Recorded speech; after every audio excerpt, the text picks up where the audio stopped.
So here's the truth. AI chord tools are amazing until they aren't. Today, I'm going to show you how to fix AI mistakes and turn them into gig-ready or practice-ready charts using Songmaster Pro. Here's something that I cannot stress enough. AI tools are not, will not, should not be a replacement for using your ears. All of these tools have limitations, and that's just where we are in the state of the technology. I don't care if it's Moises, Chordify, Songmaster Pro, Songmaster, any of those tools that are out there, they will have their limitations. Even the best of these tools are going to oversimplify complex voicings. They're going to confuse bass lines and transients for notes, and they're all going to struggle with dense mixes and passing chords. This is what I have found to be true with every tool that I've used. So think about it like this. You may have gotten yourself in trouble with ChatGPT writing emails. I know I have.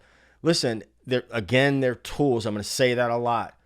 Thought starters, thought partners, but you still have to go in and do the work. Songmaster Pro and Songmaster make that very, very, very easy. In a previous video, I showed you how to work with song sections in Songmaster, and we cleaned up the song sections, we labeled those.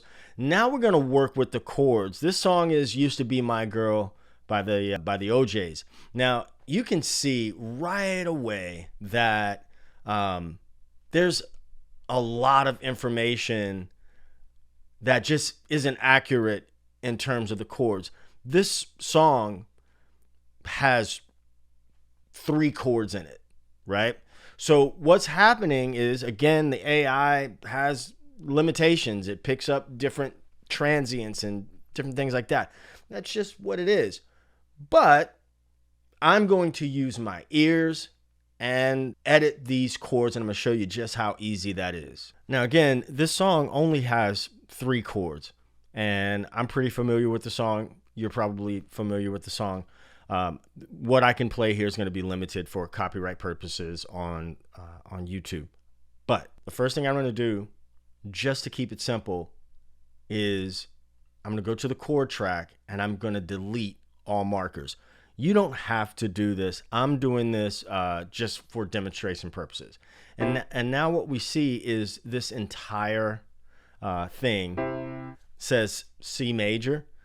Now, obviously, that's wrong. The chords are in the chart. They're arranged by the sections that we set up in the last video. There's a guitar pickup here. Now, what I'm going to do is I'm going to add a chord, and then I'm going to stretch this out here. I'm going to double click this and just say none, because I don't want that to show up as a chord. It's just a pickup. Okay. Again, we're going to make sure that we have things muted for YouTube. The first chord is D flat major. I'm going to double click that and just put D flat. Okay. Now, if you don't play piano or guitar, how do you know? How do you know that that's right? Well, I'm going to play the drums, the bass line, and I'm going to press on that chord in that track. We're going to go from D flat to G flat. The G flat happens in the second measure. So we're just going to right click. We can right click or double click it. We're going to change that to G flat.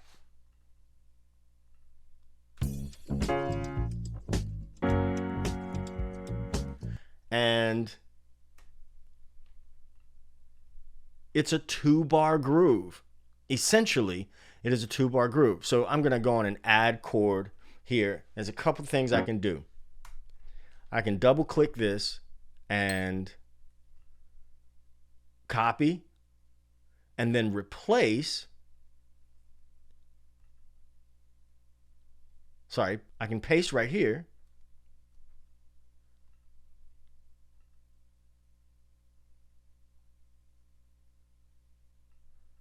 Paste, overwrite markers.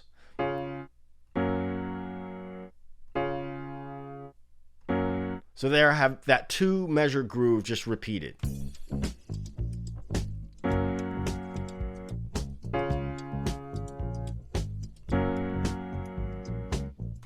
Okay, we're still in the intro. Now, I'm going to do the same thing here. Right click, paste, overwrite markers. You see how easy that is? I'm going to do it one more time here. So I'll move my cursor over here, paste, overwrite markers. And now for this section, remember you can use the up and down arrows to zoom in and out.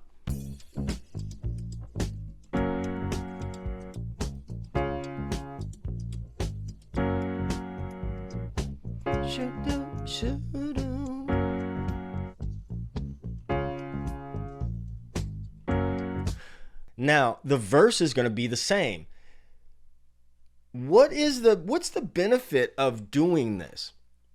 My strong opinion is that if you get into a song and you are learning more than just your part and you're working with the song, you're going to learn that song, you know that song so much more intimately than if you just learn your part. Especially if you're a bass player, it's important for us to know the whole thing, right? So now I'm going to take all of this section, I'm going to copy it, move my marker over, and then paste, overwrite markers. Now I goofed there, so I'm going to undo that. Let me delete that and make sure that I'm right where I'm supposed to be. And there we have it. So this section here, we know there's a change. Ask me how I know, and I'll tell you so, you used to be my girl. We're going to get there. So let's see where that part comes.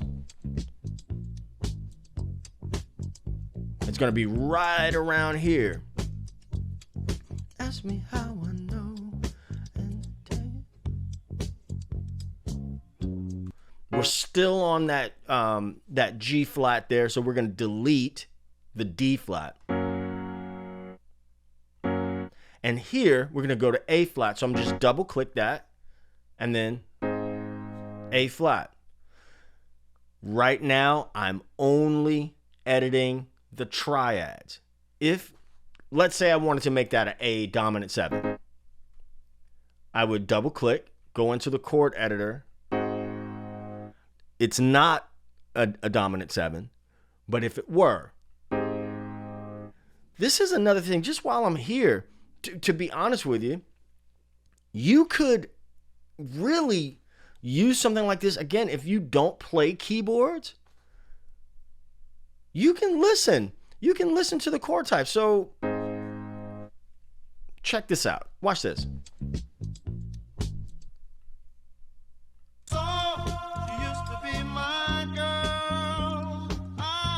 Boom, boom, boom, boom. There's our A flat, which is the 5 of D flat. Okay. What if I wanted to change? If I wanted to, what if I wanted to guess? Not guess, but learn. Say, is that an A flat dominant 7? I mean, it doesn't suck, but it doesn't sound right. If you don't know what a major 9 sounds like, that's too jazzy to be there, right? If you wanted to know what an A major 11 sounds like, these are extensions. Okay?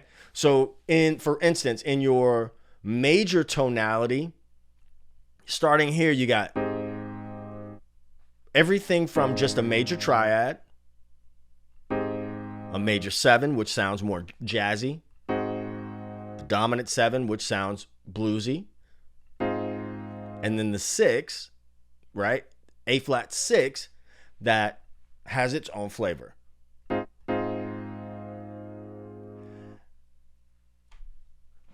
Take that, move to the keyboard. Can you kind of fake out on the keyboard if you don't play keyboards, right? I'm just saying, this is how I'm using this as a tool, as an explorative device, not as a crutch. Okay, so this is especially for folks that are like, the jazzers. I know, the chords ain't right. Well, listen, nobody rides horseback everywhere either. Okay, so here's how you get to that place. We're just gonna leave this. I'm gonna take the extended form off. Okay, look at this. You got your roots on this side. Okay, the roots of your chord. What is the bass? What does that mean, the bass? Let's talk about that. At the bottom, B-A-S-E, not B-A-S-S. At the bass, is it major? Is it minor? Listen to that. Major, minor, diminished, scary movie, augmented, unsettled, wants to move, sus 2, sus 4, 5, octave. Just right there is a theory, is a sort of theory tool if you used it that way. My root is A flat. The bass, okay, here's at the bottom, here's a unison. It's unison. Root and fifth. It's ambiguous. It doesn't tell you anything. It's just like a power chord, right? Sus 4. There's a 4 in place of the third. Sus 2. Augmented, raised fifth. I'm just running through these things. Diminished, a flat 5. Minor, root, minor third, perfect fifth. And major, root, major third, perfect fifth. So that's the base level triad, right?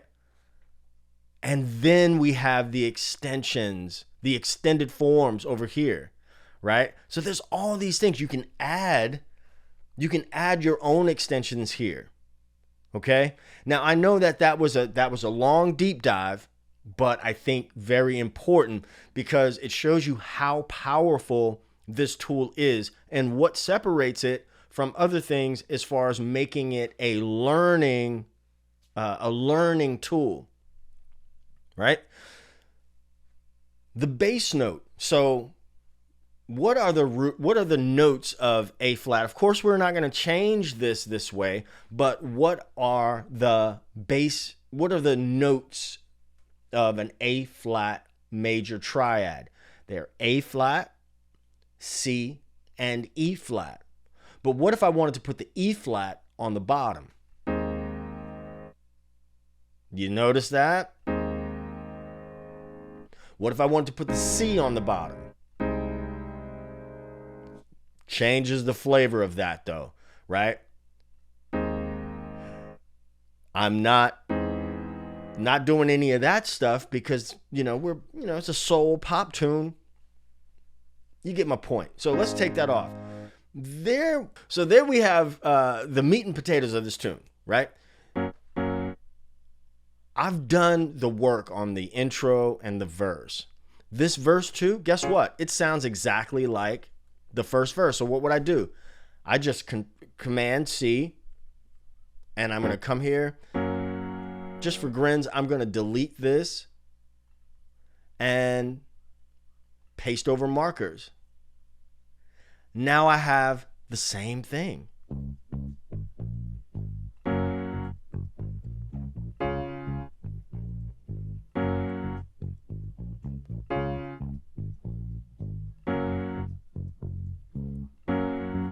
So you would just repeat that process as often as you needed to.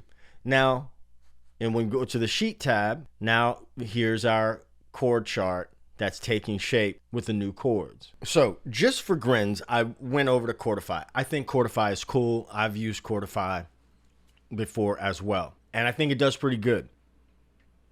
However, there are mistakes because different tools, like I said before, are going to make different mistakes. Now, I'm not a keyboard player, all right? So, I'm a bass player, and I know the line of this song. Maybe, a keyboard player may do more intricate things or, get more detailed with the chords and put changes in different spots. So I'm not a keyboard player. Okay. Now, maybe, another musician may say, I want more detail in this chart, which would be totally cool. For instance, like, let's say in the first part of the groove, they want to put an inversion of that D chord. So here we are. Again, we can zoom in and out using the up and down arrow keys, or just drag the space, the viewfinder, the view lens rather. And I'll move my cursor to the middle of that bar. Okay. And just double click. Let's say I want to put D flat over F, so F in the bass. Just as an example. Oops. I misspoke. I want to add a chord. Okay, so I got my cursor here, and I want to right click, add a chord. Let's make sure that that is there. We'll double click. Choose our D flat, and then F in the bass. Is that the chord? Whatever you want to do, you can do that. Okay, if you wanted to add another chord for some reason, there's a snap option up here. You can turn the snap off, or you can have it snap to 16ths, whatever you need. Okay, so there's how you get in there and edit chords in Songmaster Pro. One of the things that I think make it really, really powerful. And whatever, I don't love the term levels, but how you use it depends on you and your needs. So the truth is that AI tools like Songmaster Pro can save you hours of time, but your ears still have to be the judge. They are tools. They aren't the final say. Let me know if you've tried Songmaster or Songmaster Pro. Let me know how you like it. Let me know if you need help with it, and if you have other questions. What other content would you want to see around this software? Leave them in the comments below. If you haven't picked up Songmaster already, it is also linked in the description of this video. It's not a subscription. It's one time. You buy it once and you own it. As always, Bassheads, it ain't rocket science. It's pocket science. Like the video if you like it. Subscribe if you haven't. And click that bell for notifications so you never miss a video. I'm going to catch you in the next one. Peace. Two fingers.